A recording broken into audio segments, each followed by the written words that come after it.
क्या पूरे देश में हमास की स्टाइल के आतंकी हमले होने वाले थे? जम्मू कश्मीर में बैठकर कौन ड्रोन्स और मिसाइलें तैयार कर रहा था?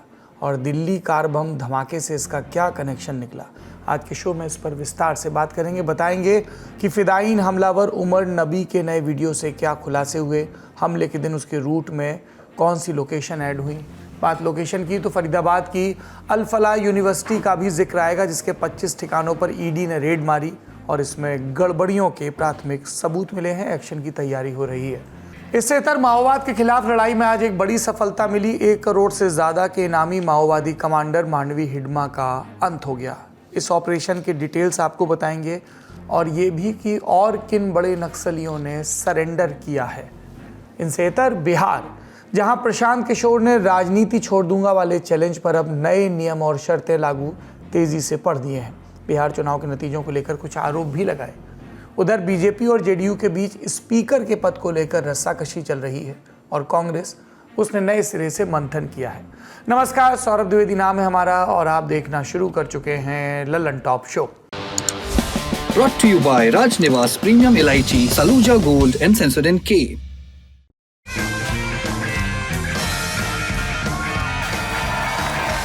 राजनिवास प्रीमियम इलायची, सोच जो करे राज। दिल्ली बम धमाके में जान गंवाने वालों की संख्या बढ़कर 15 हो गई है और जिस तरह की जानकारियां सामने आ रही हैं, अगर इस वाइट कॉलर टेरर मॉड्यूल की साजिशें कामयाब हो जाती तो ये संख्या बहुत ज़्यादा हो सकती थी। आज के दिन के अपडेट क्या है इस जांच में? एनआईए ने दिल्ली कार बम धमाके को, हमने बताया था आपको, आधिकारिक तौर पर एक फिदायीन आतंकी हमला मान लिया है। एजेंसी का कहना है कि ये दिल्ली में हुआ पहला फिदायीन हमला है और 2019 के पुलवामा हमले के बाद देश में हुआ दूसरा। इस बीच एजेंसी के हाथ फिदायीन हमलावर डॉक्टर उमर नबी का एक और वीडियो हाथ लगा। ये कब रिकॉर्ड किया गया, इसकी जानकारी निकाली जा रही है, लेकिन पता चला कि इसकी रिकॉर्डिंग फरीदाबाद की अल फलाह यूनिवर्सिटी में की गई है। इस वीडियो में उमर नबी अंग्रेजी में कुछ कह रहा है, बोल रहा है कि फिदायीन हमले को गलत समझा जाता है, लेकिन असल में ये शहीद होने की कवायद है। वीडियो देखकर लगता है कि वो अपनी बात को ढंग से फ्रेम नहीं कर पा रहा। बीच में कुछ कट्स भी हैं और एब्रप्ट एंडिंग भी। एनआईए सोर्सेज के मुताबिक ये वीडियो एक खास मकसद से रिकॉर्ड किया गया। इसके जरिए प्रोपोगेंडा, लोगों का ब्रेन वॉश करना इसका प्लान था और ये सब जैश ए मोहम्मद के हैंडलर्स के इशारों पर हो रहा था। वीडियो सामने आने के बाद ये भी साफ हो गया कि लाल किले के सामने हुआ धमाका वास्तव में फिदायीन हमला ही था। एनआईए का मानना है कि उमर ने पकड़े जाने की घबराहट से नहीं बल्कि सोच समझकर इस हमले को अंजाम दिया। इस बीच उस i20 कार का भी रूट तैयार कर लिया गया जिसका इस्तेमाल हमले में हुआ। इस मैपिंग ने पुष्टि की कि ये सोच समझकर अंजाम दिया गया। पता चला कि उमर ने 7 घंटे में करीब 150 किलोमीटर ड्राइविंग की। हमले के दिन राजधानी दिल्ली की 70 लोकेशंस पर वो नजर आया। दिल्ली पुलिस ने करीब 1000 सीसीटीवी कैमरों को छानने के बाद जानकारी हासिल की। इन पॉइंट्स पर गौर करिए। 29 अक्टूबर को उमर ने अल फलाह यूनिवर्सिटी के हॉस्टल में कार पार्क की। अगली सुबह यूनिवर्सिटी कॉमन पार्किंग एरिया में से निकला। 30 अक्टूबर को उमर ने एक मैकेनिक बुलाया, कार की जांच करवाई और फिर यूनिवर्सिटी कैंपस से निकल गया। 30 अक्टूबर से 9 नवंबर के बीच उमर नूह के एक सेफ हाउस में रहा। डर था कि जम्मू कश्मीर पुलिस की रेड में वो पकड़ा जाएगा। 9 नवंबर की रात करीब 11:15 बजे उमर की गाड़ी दिल्ली मुंबई एक्सप्रेसवे के खलीलपुर टोल प्लाजा पर देखी गई। अगली सुबह 8 बजे गाड़ी ने बदरपुर टोल प्लाजा के जरिए दिल्ली में एंट्री ली। आधे घंटे बाद मोदी मिल के पास एक पेट्रोल पंप पर यहाँ से आश्रम चौक पहुंचा। वहाँ से डीएनडी के जरिए होते हुए मयूर विहार में 10 मिनट रुका, फिर सराय का लिखा और वहाँ से करीब 9:15 बजे निज़ामुद्दीन पुलिस स्टेशन के बाहर। इसके बाद उसने सेंट्रल दिल्ली के इंडिया गेट, कर्तव्य पथ और रेल भवन के पास अपनी गाड़ी दौड़ाई। फिर सफदरजंग एनक्लेव और साउथ एक्सटेंशन में भी नजर आया, जिसके बाद उसकी गाड़ी धौला कुआं, नारायणा, रजौरी गार्डन, पीतमपुरा, जहांगीरपुरी में दिखी। करीब दोपहर के 2 बजे वो वापस सेंट्रल दिल्ली में लौटा और इसके बाद की कहानी आप सबको पता है। कुछ सवाल भी हैं। एक आतंकी विस्फोटक के साथ राजधानी दिल्ली में लगातार घूम रहा था, उन इलाकों में भी जहाँ की सुरक्षा संवेदनशील है और मुस्तैदी भी दिखाई जाती है, बताई जाती है। इस पर दिल्ली पुलिस के जवाब का इंतजार रहेगा। आतंक की इस खेती की एक बड़ी अपडेट दिल्ली की पटियाला हाउस कोर्ट से भी आई। कोर्ट ने जासिर बिलाल वानी उर्फ दानिश को 10 दिन की एनआईए हिरासत में भेजा है। एजेंसी ने उसे 1 दिन पहले गिरफ्तार किया था। इल्ज़ाम है कि वो इस पूरी साजिश में को कंस्पिरेटर है। उमर नबी के एकदम क्लोज कॉन्टैक्ट में था। दानिश की गिरफ्तारी के साथ इस पूरी साजिश में हमास स्टाइल अटैक की बात भी सामने आई है। ये क्या है? दानिश जम्मू कश्मीर के काजीगुंड से वास्ता रखता है, जो अनंतनाग ज़िले में है। एजेंसी की पूछताछ में उसने बताया है कि उमर नबी को टेक्निकल असिस्टेंस दे रहा था, ड्रोन्स को मॉडिफाई करने की कोशिश में था, छोटी छोटी मिसाइल्स बनाने की तैयारी भी थी। आपको याद होगा कि 7 अक्टूबर 2023 के दिन हमास ने इजराइल पर इसी स्टाइल में हमला किया था। ड्रोन्स और छोटी मिसाइलों के जरिए अचानक हुए हमले की भनक इजराइल की इंटेलिजेंस को नहीं मिली थी और 1000 से ज़्यादा लोग कुछ ही घंटों में मार दिए गए थे। हमास से इस तरह के हमले ISIS के आतंकी भी करते रहे हैं। सीरिया, इराक और अफगानिस्तान में इसके तमाम उदाहरण मौजूद हैं। एजेंसी सोर्सेज के मुताबिक दानिश और उमर का प्लान था कि ड्रोन्स को विस्फोटकों, कैमरा और बैटरी से लैस किया जाए।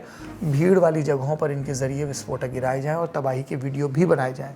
इसकी जानकारी अप्रैल में हुए पहलगाम आतंकी हमले में भी सामने आई। कई गवाहों ने बताया कि आतंकी वीडियो कैमरे से लैस थे। दरअसल इस तरह के हमलों के वीडियो का इस्तेमाल आतंकी संगठनों के कैंप में किया जाता है। निर्दोष लोगों की मौत को सेलिब्रेट करना, नए लोगों को रिक्रूट करना और चंदा जुटाना, इन सब के लिए इस प्रोपेगेंडा मटेरियल का इस्तेमाल होता है।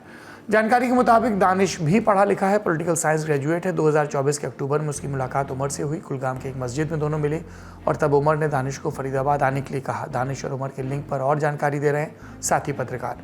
जो नावगाम में पुलिस स्टेशन ब्लास्ट हुआ, उससे थोड़ी देर के लिए थोड़ा जो है पुलिस का ध्यान और एजेंसीज का ध्यान भटका था, लेकिन आज सुबह CIK की बात करें, सेंटर जो काउंटर इंटेलिजेंस कश्मीर है, उन्होंने रेड्स किए हैं और उसमें श्रीनगर का जो शीरीन बाग हॉस्पिटल या मल्टी स्पेशलिटी हॉस्पिटल है, वहां भी रेड्स हुए हैं। तो कुछ और डॉक्टर्स को भी जो है डिटेन किया गया है क्वेश्चनिंग के लिए। इसका फॉल आउट है जो सब एक्सपेक्ट कर रहे थे कि कहीं जो कश्मीरी हैं जो बाहर जॉब कर रहे हैं, आप जानते हैं दिल्ली या देश के बाकी हिस्सों में डॉक्टर्स हैं, अलग अलग जॉब कर रहे हैं, तो कहीं ना कहीं उन पे जो है स्कैन आ गया है। तो सुरक्षा एजेंसीज उनको स्कैन कर रहे हैं, यानी कि उनसे पूछताछ कईयों से हो रही है। कई लोगों को ये दिक्कत हो रही है कि उनको फ्लैट्स नहीं दिए जा रहे हैं, रेंट पे नहीं जो है कमरे दिए जा रहे हैं, कई लोगों को निकाला जा रहा है। तो उस पे यहाँ का जो पॉलिटिकल क्लास है उन्होंने बात करना शुरू कर दिया पहले। और उमर अब्दुल्ला ने भी जो है, हालांकि जैश मॉड्यूल वाले पहलू को टच नहीं किया, लेकिन ये जरूर कहा है कि जो कश्मीरी हैं बाहर, सरकार को देखना चाहिए, अलग अलग सरकारें हैं, कि उनको जो है परेशान ना किया जाए, हर एक को शक की निगाह से ना देखा जाए। तो अल-फलाह यूनिवर्सिटी पर भी एक्शन शुरू हो गया। इस पूरे टेरर मॉड्यूल में गिरफ्तार किए 3 बड़े चेहरे फरीदाबाद की इसी यूनिवर्सिटी से जुड़े हैं। उमर नबी, मुजम्मिल शकील और शाहीन शाहिद। पिछले हफ्ते केंद्रीय गृह मंत्री ने यूनिवर्सिटी की फाइनेंशियल ट्रेल की जांच के आदेश दिए थे। शुरुआती एक्शन हुआ और इसके चेयरमैन जावेद अहमद सिद्दीकी का दागदार इतिहास सामने आया। ताज़ा जानकारी, ईडी ने 18 नवंबर को अल-फलाह ग्रुप के कम से कम 25 ठिकानों पर रेड मारी। जानकारी के मुताबिक ये सारे ठिकाने दिल्ली NCR में हैं और रेड्स की शुरुआत भोर 5:15 बजे ही हो गई। ईडी की टीम अल-फलाह ट्रस्ट के ओखला स्थित हेडक्वार्टर, यूनिवर्सिटी कैंपस को चलाने वालों के निजी घर, जामिया नगर और फरीदाबाद की कई जगहों पर पहुंची। यूनिवर्सिटी ट्रस्ट के नाम पर करोड़ की अवैध फंडिंग का इल्जाम है। ईडी सूत्रों के मुताबिक शुरुआती जांच में जानकारियां सामने आई हैं कि 9 शेल कंपनियां हैं जो एक ही एड्रेस पर रजिस्टर हैं। ट्रस्ट से जुड़े कई ठिकानों पर फिजिकल प्रेजेंस नहीं, यानी कर्मचारी नहीं थे। इन ठिकानों के रजिस्ट्रेशन के लिए एक ही मेल, फ़ोन नंबर और बैंक अकाउंट का इस्तेमाल किया गया। EPFO और SCIC फाइलिंग में रेगुलरिटी नहीं है। जाली दस्तावेज, सिग्नेचर और KYC रिकॉर्ड्स की गड़बड़ी भी सामने आई और HR रिकॉर्ड भी गायब दिखे। इससे पहले यूनिवर्सिटी की नैक सदस्यता को लेकर भी सवाल उठे थे। पता चला कि इस संबंध में यूनिवर्सिटी ने गलत दावा किया, जिसके बाद सदस्यता रद्द कर दी गई। उधर यूनिवर्सिटी चलाने वाले बार बार कह रहे हैं कि गिरफ्तार किए गए संदिग्धों से उनका कोई लेना देना नहीं, बस इतना वास्ता है कि वो यहाँ काम करते थे। बाहर से कोई फंडिंग नहीं हुई, जो भी पैसे आते हैं फीस से आते हैं। ये थी आज की तस्वीर। जाहिर है जो भी जानकारियां सामने आ रही हैं परेशान करने वाली हैं और कुछ सवाल भी उठ रहे हैं। सबसे बड़ा सवाल, जस का तस, राजधानी दिल्ली में इतना बड़ा हमला कैसे हुआ? हमारी एजेंसियां, हमारी पुलिस क्या कर रही थी? क्या ये इंटेलिजेंस फेल्योर है? अगर इसके लिंक सीमा पार जैश से जुड़ रहे हैं तो ऑपरेशन सिंदूर का हासिल क्या रहा? मोदी सरकार ने अभी तक इन सवालों पर देश को एड्रेस नहीं किया है। जब बताएंगे हम आपको सूचित करेंगे, तब तक पूछते रहेंगे। अब दूसरी बड़ी खबर का रुख करते हैं। भारत का सबसे भरोसेमंद सलूजा गोल्ड TMT बार, मजबूती सब कुछ है। देश के सबसे खतरनाक माओवादी कमांडर माडवी हिडमा का अंत हो गया। 18 नवंबर की सुबह आंध्र प्रदेश के अल्लूरी सीताराम राजू जिले में सुरक्षा बलों और माओवादियों के बीच मुठभेड़ हुई, जिसमें हिडमा समेत 6 माओवादी मार गिराए गए। मरने वालों में हिडमा के अलावा उसकी पत्नी राजे, साथ ही लकमल, कमलू, मल्ला और हिडमा का गार्ड देवे शामिल है। इनके पास से 2 AK-47, एक रिवॉल्वर, एक पिस्टल भी मिली है। छत्तीसगढ़ के IG P सुंदरराज ने हिडमा के मारे जाने को सुरक्षा बलों के लिए निर्णायक बढ़त बताया। मुठभेड़ के उपरांत 6 माओवादी का डेड बॉडी रिकवर किए गए थे। उनमें से एक ऐसा बड़ा नाम है central committee member Madvi Hidma, जो पूर्व में PLG बटालियन नंबर 1 का कमांडर रहा। माडवी हिडमा ना सिर्फ छत्तीसगढ़ में या बस्तर इलाके में, संपूर्ण जो भारतवर्ष में CPM माओवादी संगठन के एक आतंक की चेहरा के रूप में उसका पहचान है। और साथ साथ उनकी जो वाइफ है राजे के डेड बॉडी और 4 अन्य माओवादी कैडर के डेड बॉडी, कुल 6 माओवादी कैडर के डेड बॉडी सुरक्षा बल द्वारा बरामद की गए थे। AK-47 अन्य आर्म्स अम्युनिशन भी बरामद किए गए थे। आज की ये घटनाक्रम नक्सलवादी अभियान में काफ़ी एक निर्णायक घटनाक्रम के रूप में हम इसको देख सकता है। और अन्य माओवादी कैडर के पास मात्र एक ही विकल्प बचा है, हिंसा त्याग करके समाज की मुख्यधारा में शामिल हो जाए, अन्यथा हमारा अभियान का परिणाम उनको भुगतना पड़ जाएगा। राजनीतिक दलों की भी प्रतिक्रियाएं आई हैं। ये जो सूचना आई है ये बहुत महत्वपूर्ण है इस विषय पर कि आने वाले 31 मार्च 2026 तक सशस्त्र नक्सलिज्म समाप्त होना चाहिए। हिडमा नक्सलियों के उन अगवा में माने जाते थे जो सरेंडर नहीं कर रहे थे या हिंसा का मार्ग नहीं छोड़ रहे थे, और इसमें होता भी यही है। दुनिया का इतिहास भी इस बात का गवाह है कि जिन्होंने हिंसा का या बंदूक का सहारा लेके अपनी बात रखने की पहल की है, उनका अंत भी वैसे ही होता है, हिंसा की होता है और बंदूक के माध्यम से फिर होता है। केंद्रीय गृह मंत्री अमित शाह ने 30 मार्च 2026 को माओवाद के खात्मे की डेडलाइन सेट की थी। छत्तीसगढ़ में 28 से 30 नवंबर को इसी बरस डीजीपी आईजीपी का 60वां सम्मेलन होने वाला है, जिसमें पीएम मोदी, गृह मंत्री अमित शाह और राष्ट्रीय सुरक्षा सलाहकार अजीत डोभाल मौजूद रहेंगे। देश के सारे बड़े पुलिस अफसर भी जुटेंगे। मुख्य मुद्दा नक्सलवाद समेत कुछ सीमित इलाकों में बचा है, उस पर आखिरी निर्णायक हमला कैसे हो और देश भर में पुलिस रिफॉर्म्स कैसे हो। ये हर साल होने वाला सम्मेलन है, लेकिन सम्मेलन के 12 दिन पहले ही सुरक्षा बलों ने माओवादियों के पोस्टर बॉय को मार गिराया। मीडिया रिपोर्ट्स के मुताबिक खुफिया एजेंसियों को हाल के हफ्तों में बॉर्डर इलाकों में इसकी गतिविधियों की लीड मिली थी, जिसके आधार पर आंध्र प्रदेश की मशहूर ग्रे हाउंड्स यूनिट का सहारा लिया गया। ग्रे हाउंड्स यूनिट का गठन 1989 में IPS अधिकारी KS व्यास ने माओवादी खतरे से निपटने के लिए किया था। यूनिट और स्थानीय पुलिस ने एक ज्वाइंट ऑपरेशन शुरू किया, छोटी छोटी टीमें बनाई, मल्टीपल टियर सिक्योरिटी में काम किया, जंगल के घने इलाके में स्नाइपर और ड्रोन का सहारा लिया। हिडमा पर कड़ी नज़र रखी जा रही थी। 18 नवंबर की सुबह जब हिडमा का ग्रुप जंगल पार कर रहा था, सुरक्षा बलों ने घेरेबंदी तेज़ की, दोनों तरफ से फायरिंग में उसकी मौत हो गई। अब हिडमा ये कितना खूंखार है और खात्मा कितना बड़ा अभियान था, ये जानिए। 1981 में छत्तीसगढ़ के सुकमा में पैदा हुआ हिडमा माओवादी पार्टी की सेंट्रल कमेटी का सबसे कम उम्र का मेंबर था। उसे माओवादियों की सबसे खतरनाक फाइटिंग यूनिट बटालियन नंबर 1 का चीफ माना जाता था। लंबे वक्त से पुलिस के हाथ से दूर था। वो बीजापुर और अबूझमाड़ के जंगलों का चप्पा चप्पा जानता था। करीब 150 गुरिल्ला लड़ाकों को कमांड करता था। ये लोग सुकमा, बीजापुर और आसपास के इलाकों से आए थे। NIA की मोस्ट वांटेड लिस्ट में उसका नाम था और केंद्र और राज्य सरकारों ने मिलकर उस पर 1 करोड़ से ज़्यादा का इनाम रखा था। पिछले 1.5 दशक में हुए लगभग हर बड़े माओवादी हमले में उसका नाम आया। मसलन 2010 का दंतेवाड़ा हमला। 6 अप्रैल 2010 को छत्तीसगढ़ के दंतेवाड़ा जिले में माओवादियों ने CRPF की गश्ती पार्टी पर घात लगाकर हमला किया। 76 जवान शहीद हुए, 8 माओवादी मारे गए, जैसे भारत में हुए सबसे घातक हमलों में से एक माना जाता है। फिर 2013 में झीरम घाटी का नरसंहार। 25 मई 2013 को सुकमा जिले की झीरम घाटी में माओवादियों ने कांग्रेस नेताओं के काफिले पर हमला किया। 27 लोग मारे गए। छत्तीसगढ़ कांग्रेस के शीर्ष नेता विद्याचरण शुक्ल, महेंद्र कर्मा, नंद कुमार पटेल समेत कई नेता इसमें शामिल थे। फिर 2021 का सुकमा बीजापुर मुठभेड़। 3 अप्रैल 2021 को सुकमा बीजापुर बॉर्डर पर यह गोलीबारी हुई। माओवादियों ने 22 सुरक्षा कर्मियों को मारा और 31 को घायल किया था। इस ऑपरेशन के साथ ही पुलिस की धरपकड़ आगे भी चल रही, सिर्फ हिडमा पे रुकी नहीं है। विजयवाड़ा, NTR, कृष्णा, काकीनाडा और अन्य इलाकों में 31 संदिग्ध माओवादियों को गिरफ्तार किया है, जिसमें 9 नक्सली सेंट्रल कमेटी मेंबर देवजी के सिक्योरिटी गार्ड बताए गए हैं।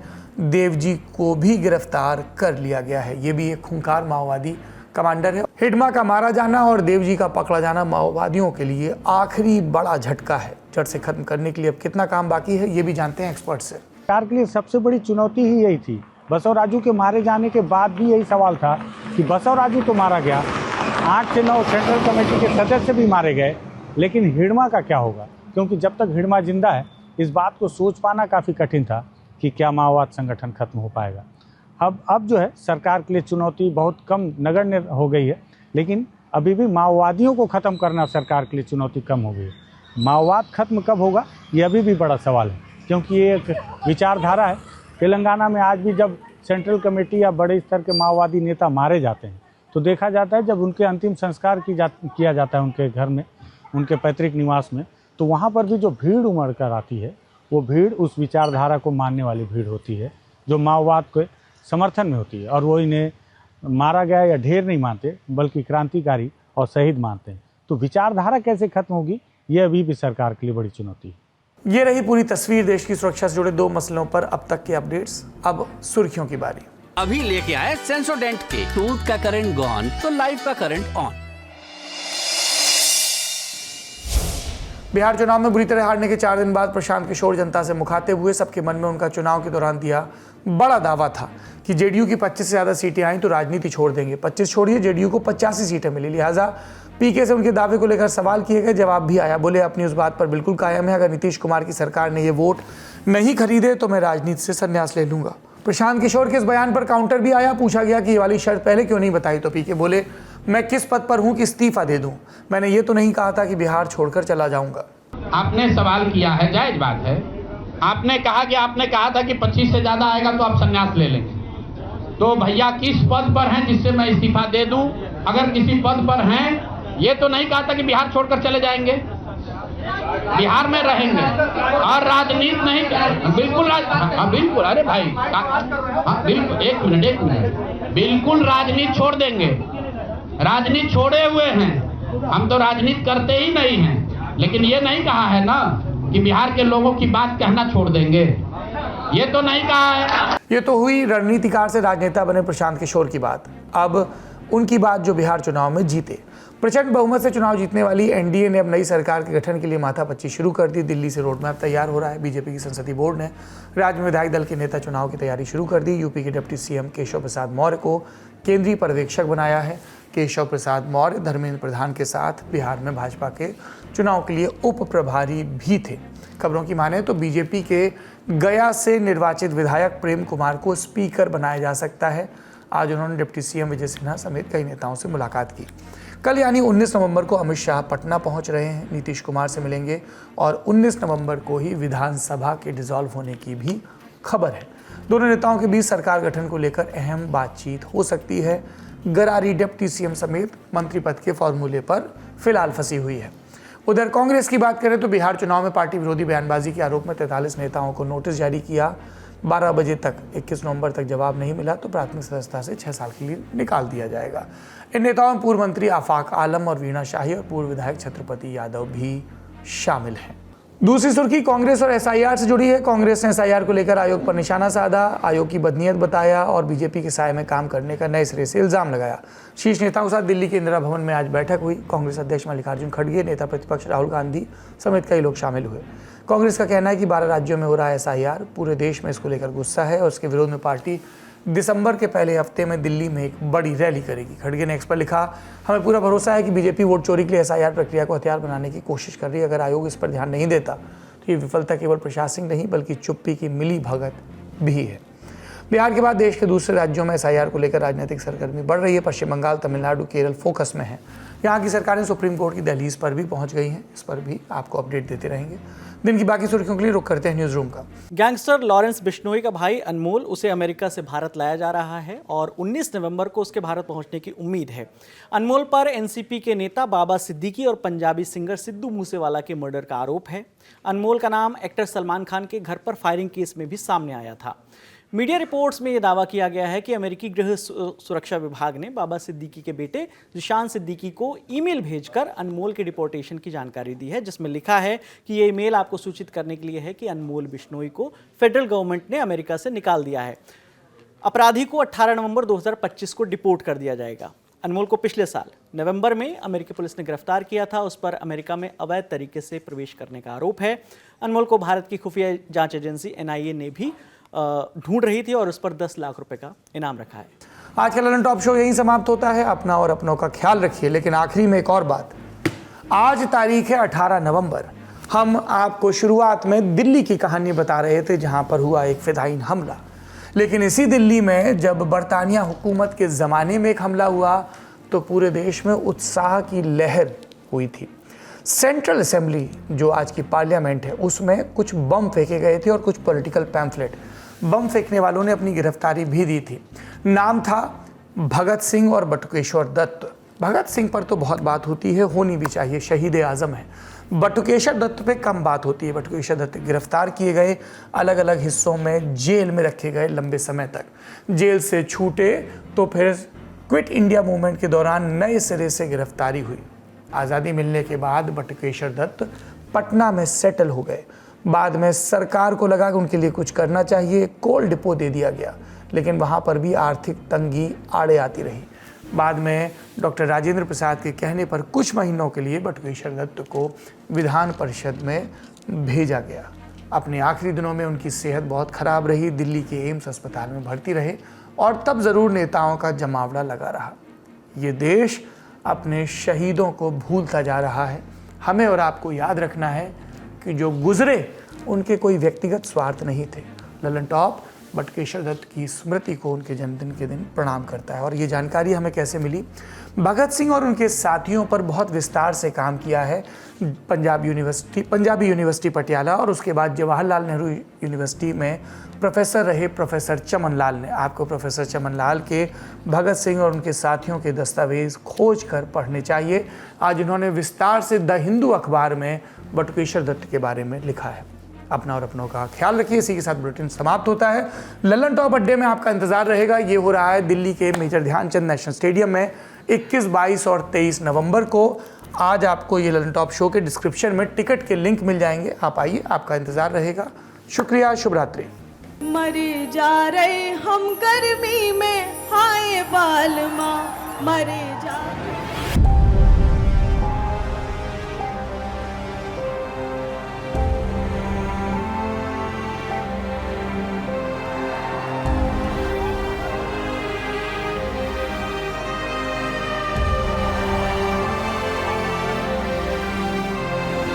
यहाँ पे सब कुछ देख के मेरे को लग रहा है दुनिया जी ली भाई। And each and every citizen of India is soldier of India.